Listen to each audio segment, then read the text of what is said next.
नमस्कार, लाइव 24 देख रहे हैं आप और आपके साथ मैं हूं गौरव झा। इस समय हम मौजूद हैं नोएडा में और नोएडा में पहुंचने की खास वजह भी है। वजह यह है कि नीट का रिजल्ट हाल फिलहाल में आया है और नीट वो एग्ज़ाम है जिससे मेडिकल में दाखिला आसान हो जाता है।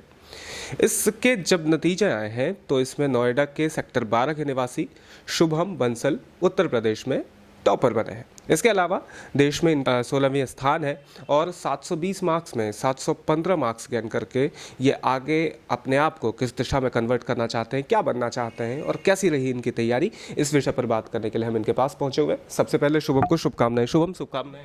Thank you sir. ठीक है, पहले सवाल ये, कैसा रहा, कैसी रही आपकी दिनचर्या?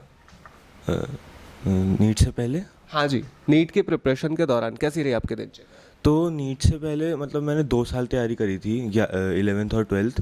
तो 11th में थोड़ी कम मतलब और कोचिंग ज्वाइन करी थी, तो 5 दिन स्कूल जाता था और 2 दिन वीकेंड को कोचिंग।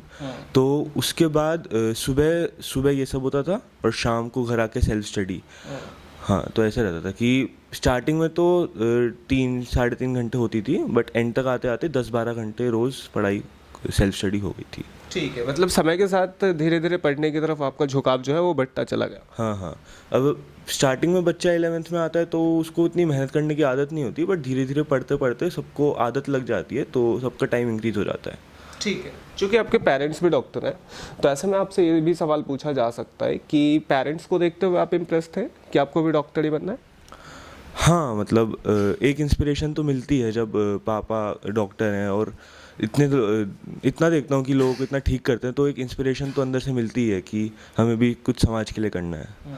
मन में कुछ और भी था, कोई और ख्वाहिश भी थी कि अगर जैसे कोई बैकअप प्लान लेके चलता है इंसान, आपके मन में भी कोई ऐसा बैकअप प्लान है?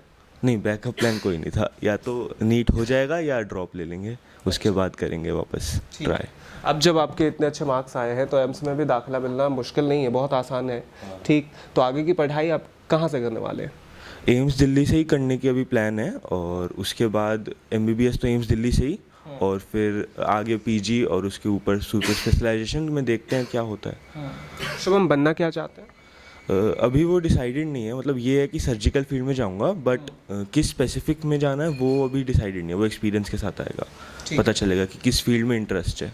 ठीक है, सपोर्ट मिला पेरेंट्स का, गाइड मिला? जैसे आपके पापा डॉक्टर हैं, पापा ने बहुत सारी चीज़ें बताई होगी क्योंकि उनके समय में भी एग्जाम होते रहे होंगे, उन्होंने भी प्रिपरेशन की होगी, आज के दौर को देखा होगा और बहुत सारी चीज़ें देखी होगी, तो ऐसे में सपोर्ट मिला पेरेंट्स का? हाँ, पेरेंट्स का पूरा सपोर्ट था। एक मोरल सपोर्ट तो रहता ही है पेरेंट्स का, तो उन्होंने कभी भी डिस्करेज नहीं किया किसी भी चीज़ से।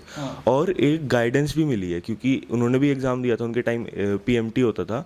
अब नीट हुआ है तो एक तो उन्होंने खुद गाइड किया और उनके दोस्त जो डॉक्टर हैं उनके बच्चों ने भी एग्ज़ाम दिए हैं, तो उनसे पूछ के बाकी पीयर लर्निंग भी बहुत हुई, तो सपोर्ट तो हर जगह से बहुत ज़्यादा मिला है। ठीक है, फैमिली की तरफ से, फैमिली में कौन कौन से लोग हैं पहले आप ये बता दीजिए।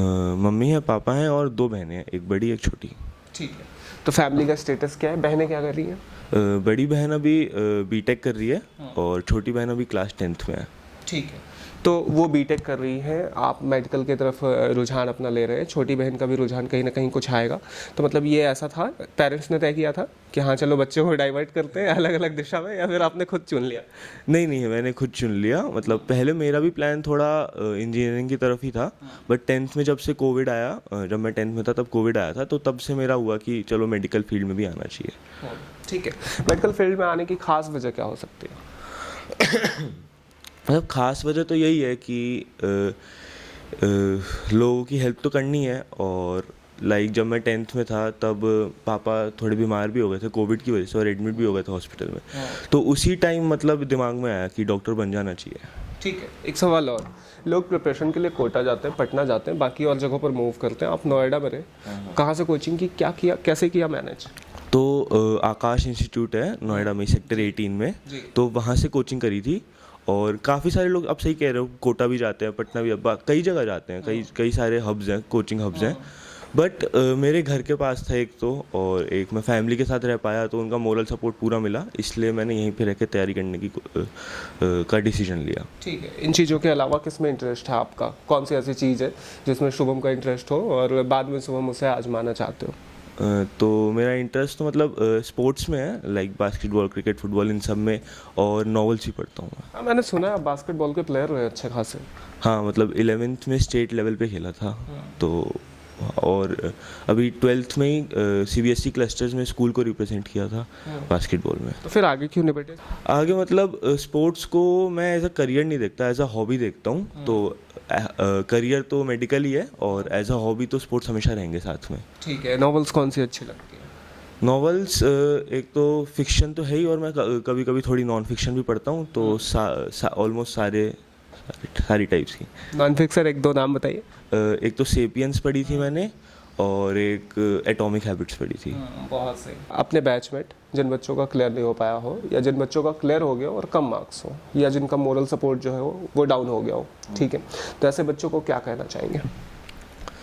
मैं ऐसे बच्चों को कहना चाहूँगा कि देखो, सबसे पहले तो निराश नहीं होना चाहिए। मतलब आपने तैयारी करी है तो आप निराश तो होगे, मतलब ये तो कोई बात नहीं है कि आप निराश नहीं होगे। बट उसको ज़्यादा लेके उसको बैठना नहीं है, क्योंकि नीट कोई लाइफ का एंड नहीं है, बल्कि आपकी लाइफ की स्टार्टिंग है। आप इसके बाद भी आपको 6, 7, 8, 9, 10, 11, 12 साल पढ़ना ही है। मतलब आपके ऊपर है कि आपको आगे पढ़। हाँ, तो इसलिए नीट कोई लाइफ का एंड नहीं है, नीट बल्कि लाइफ की स्टार्टिंग है। अगर आप इसी में लेके बैठ जाओगे तो आप आगे कैसे करोगे? तो जिनका जो प्लान है, जैसे कुछ लोगों का ड्रॉप का प्लान होता है, कुछ लोग सोचते हैं कि हम कुछ और कर लेंगे, तो उसमें जाओ और उसमें अच्छे से मेहनत करो। ये नहीं है कि मेडिकल ही सब कुछ है। जो जिसमें आपका हो रहा है, जिसमें आपको इंटरेस्ट है, आपको वो करना चाहिए। ठीक है। और कोई ऐसी बात? अच्छा, एक बात मेरे जहन में आ रही है। वो बात ये है कि शुभम इससे पहले जब अपनी क्लास जाते होंगे, बहुत सारे बच्चे होते होंगे क्लास के अंदर, वो ऐसे एज ए नॉर्मल गाय आपके साथ ट्रीट करते होंगे। अब जब रिजल्ट आ चुका है, शुभम के पड़ोसी भी बधाई दे रहे होंगे, कलीग्स भी बधाई दे रहे होंगे, और इसके अलावा जो क्लास के लोग होंगे, जो टीचर्स होंगे, उनके नज़र में भी शुभम ज़्यादा बेटर हो गए होंगे। तो अब जो ये पिछले 2-3 दिनों में चीज़ें हुई है, कितना बदला है माहौल? हाँ, तो मतलब ऐसा हुआ है कि मेरे को व्हाट्सएप पे उन लोगों की मैसेज आया जिनको मैं जानता भी नहीं हूँ। मतलब बस कॉन्ग्रेचुलेशन कह के इतने सारे मैसेज आए, मैं काफ़ी लोगों को जानता भी नहीं हूँ। बट लाइक जो मेरे करीबी दोस्त हैं, उनके लिए तो मैं ये कहूँगा कि मैं नहीं बदला। मतलब वो पहले जैसा ट्रीट करते हैं अभी वैसा ट्रीट करते हैं। काफ़ी लोग, मतलब जो थोड़े क्लोज नहीं थे, उनके व्यू में मतलब ऐसा हुआ है कि मेरे को एकदम से रिस्पेक्ट मिल गई है, जो पहले नहीं मिलती थी। एकदम से सबने मेरे को व्यू करना अलग कर दिया एकदम से। मतलब 2 साल तक इतनी मेहनत करी और फिर एकदम से सेलिब्रिटी ट्रीटमेंट मिलना शुरू हो गया, और अब 2 दिन हो गए और मैं थक भी गया हूँ। उबाऊ लगने लगा है। हाँ, तो हाँ, ये सब है। चलिए, ठीक है। आपको ढेर सारी शुभकामनाएं, ऐसे ही आगे बढ़ते रहिए, और अगर कुछ कहना चाहते हो तो बोल सकते। मैं अपने जूनियर्स को और जो नीट की तैयारी कर रहे हैं उनको यही कहूँगा कि ऑल द बेस्ट। ये हमारे साथ शुभम थे। शुभम को भी हमारी ओर से all the best. Uttar Pradesh के टॉपर बने हैं, देश में 16वां स्थान है। हम चाहते हैं कि शुभम आगे बढ़े और शुभम अपनी तैयारी पूरे जोर शोर के साथ करे। देखते रहिएगा, आपका अपना चैनल है Live 24, सहयोग कर रहे थे आनंद। मेरा नाम है गौरव झा।